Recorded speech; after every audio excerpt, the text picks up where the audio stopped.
In astrology, the luminaries and Saturn form a fundamental relationship, exploring the symbolic properties of light, while the moon closest to it sort of sways and flows in between darkness and light, the sun appearing as the brightest object that we can see, and then Saturn on the limits of our sight, on the furthest bounds that we can see with our naked eye, dimly, quote unquote, shines.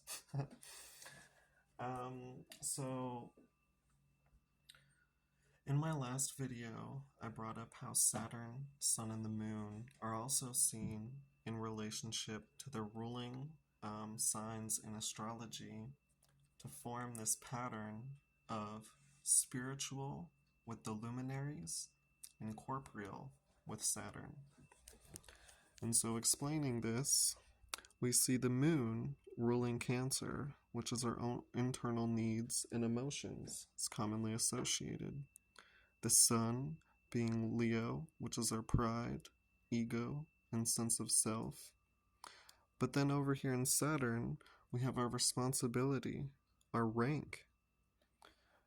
In Aquarius, we have knowledge in a sort of sense of objective reality. Now, we see more of a corporeal sense of reality with Saturn and more of a spiritual subjective sense with the luminaries, both needing and contrasting off each other. Now, I also went into the Chaldean order and how it relates to the tree of life. So we see the slowest planet being Saturn, followed by Jupiter and Mars, and then the Earth's orbit around the sun, sort of setting a standard. Mercury then being a little, again, faster. Mercury being, or Venus, Mercury being the fastest planet that we see, and then the moon being the fastest of the luminaries. And calling these all biplanets, the moon would be the fastest, Jupiter the second fastest, and so on and so forth. So now if we are taking out Saturn, the sun, and the moon, I was bringing up how we're left with 4 planets: Jupiter, Mars, Venus, and Mercury. And I was showing how we see Jupiter and Mars on a more spiritual plane or further out versus Mercury and Venus on a more corporeal plane closer, and how this is reflected in the signs that they rule. So Mercury and Venus, just like Saturn, rule earth and air. Mercury ruling Gemini and Virgo, and Venus ruling Taurus and Libra. I also brought up how then, again, Jupiter and Mars both rule, like the sun and the moon, fire and water.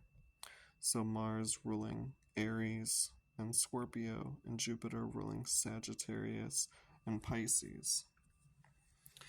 I was bringing up how then we can further extrapolate on seeing these through an elemental lens. We see that these planets will either rule a cardinal sign and a fixed sign, or 2 mutable signs, where Mars and Venus both rule a cardinal and a fixed sign, and Mercury and Jupiter both rule a mutable sign.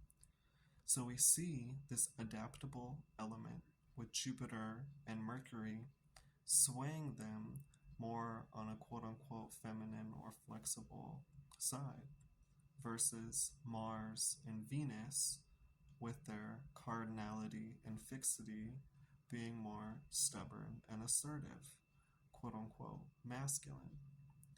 And if we're looking further and going off of the pattern that the sun and moon showed us with the spiritual and the fire and the water, and Saturn being the corporeal with the earth and the air, and trying to loosely associate a planet with an element, then we would see Mars out of fire and water leaning on the fire side, and Jupiter out of fire and water leaning on the water side. But I want to bring up how, in certain conceptualizations of these elements, this isn't like necessarily the case or the take all be all, right? These are still planets, and this is sort of a scheme for sort of understanding and relating them and comparing and contrasting them to one another, which isn't the end all be all. Because one of the things we'll see with Jupiter is water, in one understanding of the elements, is known to be cold and wet, where it doesn't really do anything unless it's acted upon. Where Jupiter it stirs stuff up, right? It makes stuff happen. It may be a little bit more agreeable and bringing things in and flexible than Mars is, but it still stirs stuff up. So that's one thing to keep in mind. When we're talking about then Mercury and Venus, now I talked about how out of Earth and air, Mercury being more flexible would probably be air.